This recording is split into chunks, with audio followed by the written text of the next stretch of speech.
What if two men convinced the world they'd struck a diamond mine, so rich it rivaled the crown jewels, only for it to be a lie worth millions? Picture this. It's 1872, and America's wild with ambition. The gold rush has faded, but the hunger for fortune burns hotter than ever. Enter two men, Philip Arnold and John Slack, rough around the edges prospectors with dirt under their nails and a gleam in their eyes. They stroll into San Francisco, whispering about a discovery so big it could turn paupers into kings. A diamond mine hidden in the untamed West. Investors, bankers, tycoons, even a former Civil War general. Leaning close, their greed practically crackling in the air.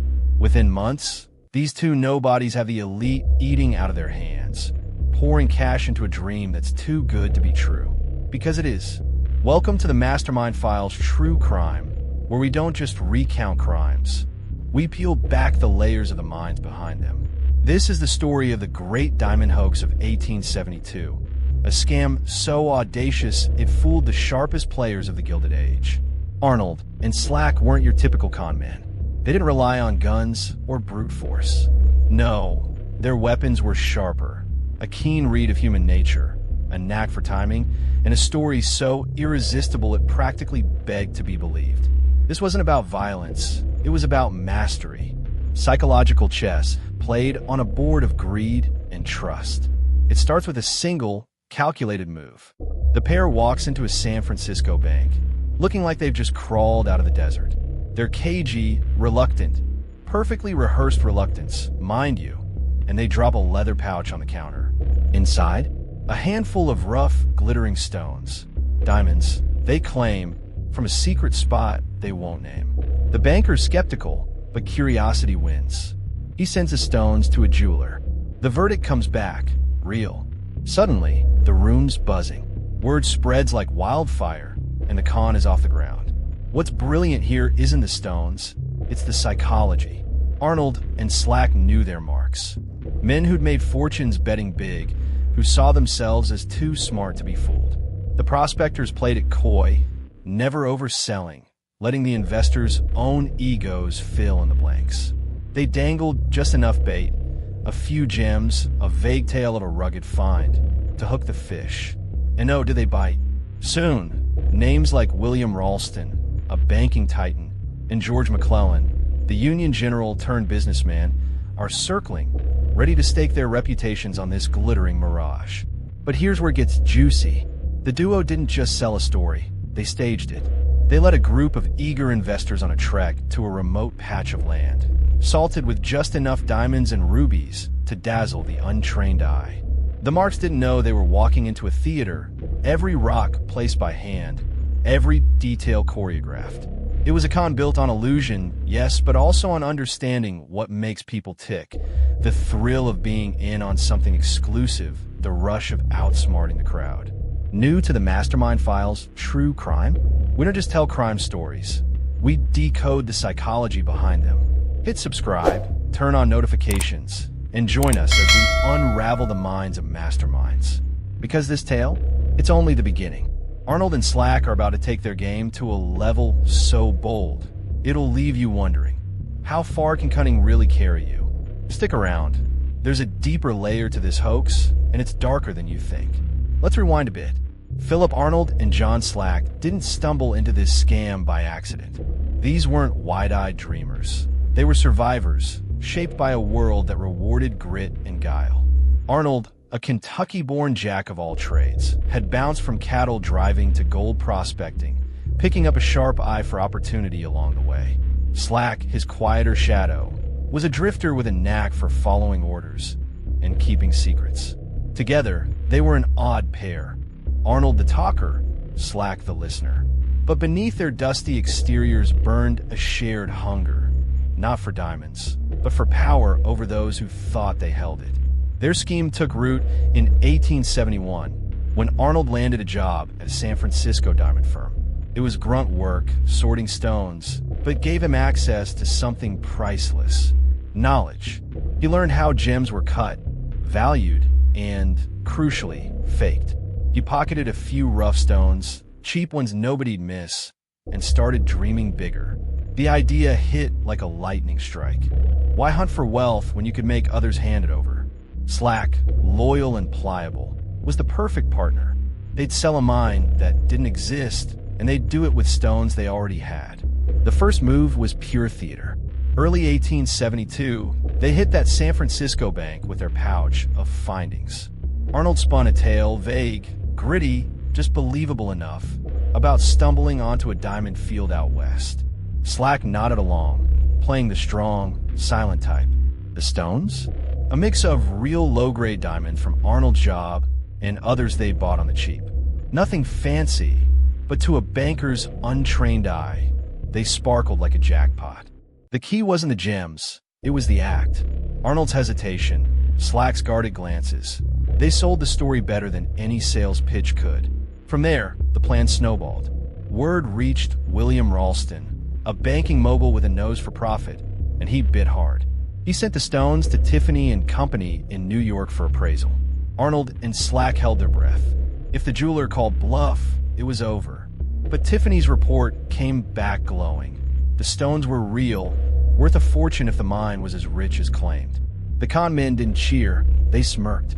They'd cleared the first hurdle, and now the stakes were climbing. What's chilling here is the precision. They didn't just trick a banker, they tricked a system. They knew Ralston's ego would blind him, that he'd see a chance to outshine his rivals. They counted on Tiffany's reputation to seal the deal, turning a handful of scraps into a golden ticket. It was a psychological power grab, exploiting trust and ambition with surgical accuracy. And it worked. Ralston rallied a group of heavy hitters, millionaires, politicians, even a war hero, and the duo had their audience. Next came the real gamble, the site. They picked a desolate stretch in Colorado, a place so remote it screamed undiscovered treasure. Before the investors arrived, Arnold and Slack salted it, scattering diamonds, rubies, even sapphires they'd bought for pennies. Not too many, just enough to look natural.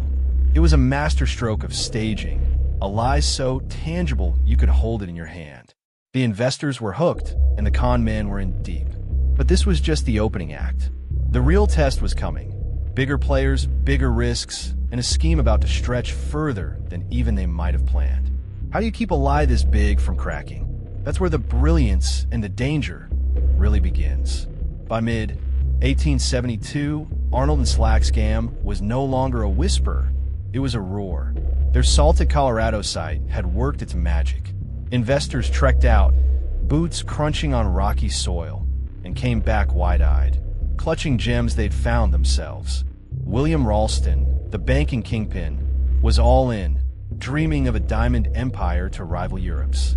He brought in bigger fish, Asbury Harpending, a financier with a taste for adventure, and Charles Louis Tiffany himself, the jewelry titan. The stakes weren't just money now. They were prestige, power, a chance to rewrite the rules of wealth in America. The con men upped the ante. Arnold, with his smooth drawl, played the reluctant genius, hinting at a find too vast to fathom. Slack stayed mute, a perfect prop, letting the investors' imaginations run wild. They didn't push, they pulled, letting their marks beg for a piece of the action. It was psychological judo. Use your opponent's strength against them. The more the tycoons wanted in, the less the duo had to say. A whispered deal here, a knowing nod there, and suddenly a $100,000 investment pool was forming, millions in today's dollars. Their strategy was a masterclass in illusion. They'd salted the site with just enough variety, diamonds, rubies, sapphires, to suggest a geological wonder. Too perfect, maybe, but greed has a way of blurring logic. They leaned on authority, too. When Tiffany's team appraised the haul at $150,000 for a single sample, it wasn't just validation, it was a siren call. The con men knew people trust experts, especially when money's on the line. They'd turn a handful of cheap stones into a glittering myth, and the investors were practically salivating. Here's a takeaway you can pocket. Arnold and Slack didn't invent trust, they weaponized it. In life, reading people's biases and leveraging authority can shift the power dynamic anywhere. Boardrooms, negotiations, even friendships. Ever notice how a confident nod or a well-placed name drop sways a room? That's their playbook. They didn't force belief. They let others build it for them. It's a subtle art, and they were virtuosos. But the scheme was ballooning fast. Ralston and his crew formed the San Francisco and New York Mining Company, a legit-sounding front with a $10 million valuation. Arnold and Slack sold a stake for $600,000, cash in hand, no questions asked. They could have walked away rich, but Arnold's mind was racing. Why stop at thousands when millions were in reach? He pushed for more trips, more investors, feeding the frenzy with every step. Slack, though, was quieter now, his eyes darting. Was he nervous? Or just along for the ride? The risks were stacking up. Geologists started sniffing around, and not every eye was dazzled by the sparkle. One wrong move, a sharp question, a stray doubt, and the whole house of cards could tumble. The con men were juggling fire, and the flames were licking closer. What happens when a lie this big meets a mind that won't bend? That's the crack we're about to see, and it's going to change everything. Summer 1872, and the diamond fever's at its peak. Arnold and Slack are riding high, $600,000 richer, with investors clamoring for more. The San Francisco and New York Mining Company stock is soaring, and the con men are the toast of the elite. But beneath the champagne toasts and backroom handshakes, a shadow is creeping in. Enter Clarence King, not a tycoon or a sucker, but a geologist with a razor-sharp mind and a nose for truth.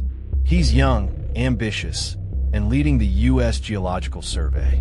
And he's about to blow this scam wide open. It starts with a whisper.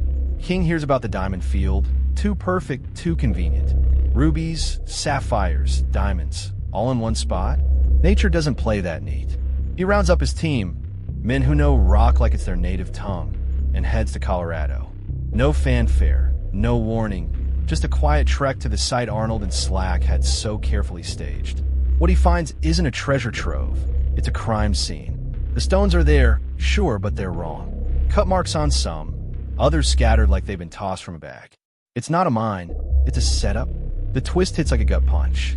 King's no fool. He pieces it together fast. The site's been salted, and the con men's illusion is cracking. He races back to San Francisco, report in hand, and confronts Ralston's crew. The room goes still. Papers flutter to the floor. The tycoons who'd bet their fortunes on this dream stare at King like he's torched their world. Because he has. Arnold and Slack's masterpiece, built on trust and greed, is unraveling, and they don't even know it yet. Psychologically, this is where it gets raw. Arnold had banked on dazzle over detail, on the rush of riches blinding everyone to the flaws. He'd read his marks perfectly, until he didn't. King's mind wasn't swayed by glitter. It was forged in facts. The con men's strength, their ability to manipulate belief, became their Achilles heel when they met someone who questioned the script. Arnold's charm couldn't touch this. Slack's silence couldn't hide it. The facade was splitting, and the fallout was about to get messy. To our loyal subscribers, thanks for decoding these masterminds with us on the Mastermind Files True Crime. Keep those comments coming. We love hearing your theories. And if you're new here, hit that like button and subscribe for more. Because the pressure's mounting now. Arnold and Slack are in too deep, and the walls are closing in. Will they outsmart this? Or is the game finally up? Something dark's brewing. Stick with us to find out. Clarence King's bombshell lands like a thunderclap in late 1872. The diamond field's a fraud, salted, staged, a glittering lie. William Ralston's face goes ashen, his empire's teetering. Investors who'd poured in millions are howling for blood. Arnold and Slack? They're not in San Francisco when the news breaks. They've got the $600,000, and their ghosts slipping into the wind as the chaos erupts. But this isn't the end. It's the third act, and the stakes are spiking. Arnold's mind doesn't rest. He's not the type to panic. He recalibrates. Word's out, sure, but he's got cash and a head start. He splits from Slack, sending him off with a cut to vanish into the shadows. Arnold heads east, cool as ever, plotting his next move. He knows the investors won't let this die quietly. Too much pride's been bruised. But he's banking on distance and time, betting he can outlast the storm. It's a bold gamble, doubling down when most would run scared. Meanwhile, the fallout's brutal. Ralston's mining company collapses overnight. Stock worthless, investors ruined. Newspapers scream headlines. The great diamond swindle. The public's hooked, torn between outrage and awe. Arnold's name's everywhere, but he's nowhere, sliding through towns like a phantom, every step a calculated dodge. Slack's gone too, quieter, maybe spooked. The duo's split, but the heat's still rising. King's report isn't just a takedown, it's a manhunt trigger. Bounty hunters and Pinkertons are sniffing the trail. Here's the psychological meat. Arnold's not breaking. Most cons crumble under pressure, but he thrives. He's juggling lies, dodging pursuers, and still thinking 3 moves ahead. It's mental strain that'd snap a lesser mind. Yet he's icy, treating it like a game. That's the lesson here. Control isn't just about winning.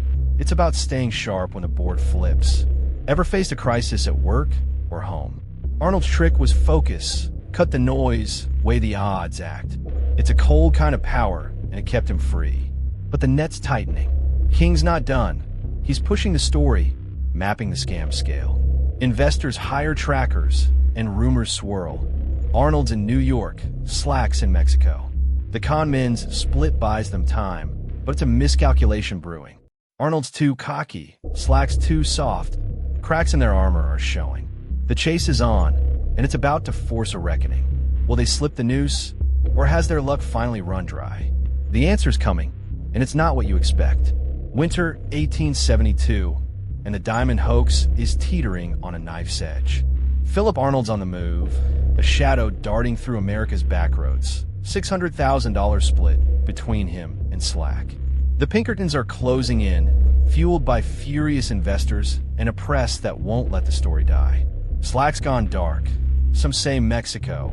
Others say he's holed up in a nowhere town, counting his cut. But Arnold? He's not hiding. He's taunting fate, settling in Kentucky like a king reclaiming his throne. The climax isn't a shootout or a courtroom. It's a slow, cerebral burn. The scheme doesn't triumph or collapse outright. It fractures. Arnold's caught in early 1873, not by force, but by his own swagger. He buys a farm, flashes cash, acts untouchable. Word travels fast, the hunters pounce. He's hauled back to San Francisco, facing Ralston and the ruined tycoons. But here's the shock, he's calm. No groveling, no excuses, just a faint smirk. He cuts a deal, repays $150,000, keeps the rest, walks free. Slack? Never found. Some say he drank himself to death. Others swear he lived quiet, rich, and forgotten. The truth's a ghost like him. What's stunning isn't the catch, it's Arnold's psyche. That smirk? It's not bravado, it's conviction. He played the game, bent the rules, and still came out ahead. His fatal oversight wasn't the scam. It was thinking he could flaunt it. Yet, even cornered, he adapted, turning defeat into a draw. That's the takeaway. Flexibility is power. In business, relationships, life, when the plan fails, the sharpest minds pivot, not panic. Arnold didn't just con investors. He conned the system, walking away with more than most dream of. The investors? They're the wreckage. Ralston's bank staggers. 2 years later, it'll crash, and he'll drown under the weight. Harpending's reputation's toast. The mining company's a punchline. Millions lost, egos shattered, and all because 2 nobodies read the room better than the room read itself. The scam's brilliance wasn't the stones. It was the mirror it held up to greed. Arnold and Slack didn't force belief. They let it bloom, then harvested it. So here's the question. Was this mastery or madness? They pulled off the impossible, but at what cost? To themselves, to their marks, to trust itself? Power's a drug, and they overdosed. What do you think? Could you spot the lie, or would you buy the shine? The great diamond hoax of 1872 fades into history, but its echo lingers. Philip Arnold walks free, $450,000 still his, a fortune carved from thin air. He dies in 1879, a quiet end for a loud life.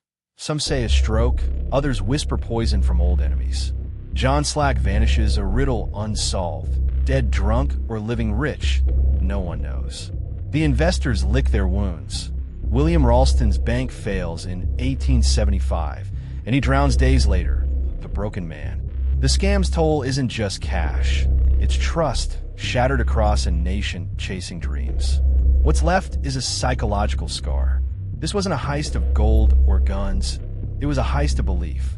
Arnold and Slack rewrote Power's playbook. Control the story, and you control the world. They exposed how fragile influence is when greed's the fuel. Tycoons, generals, jewelers, all dance to their tune. The Gilded Age, built on bold bets, got a bitter lesson. Brilliance can cut both ways. Newspapers dubbed it the swindle of the century, but it was more, a mirror to a society blind to its own flaws. The enigma endures. Did Arnold plan to get caught, to flaunt his win? Was Slack the weak link or the smarter one? Slipping away? No bodies, no blood, just minds at war, and that's what haunts. Their strategy, reading people, bending trust, still works today. Scams evolve, but the game's the same. Sell the dream, not the truth. It's why this story sticks. It's not just history, it's a warning. Power isn't owned, it's borrowed, and the sharpest minds know how to steal it back. If you've enjoyed decoding the strategy behind this criminal mind, subscribe to the Mastermind Files True Crime. We don't just tell crime stories, we decode the psychology behind them, daily at 5 p.m. Eastern Daylight Time. Hit subscribe, turn on notifications, and share your thoughts in the comments. Join us for more deep dives into the minds of masterminds. Because this tale, it's proof. The real crime isn't the con, it's underestimating the con man. What's your take? Genius or fool's gold? Let's hear it.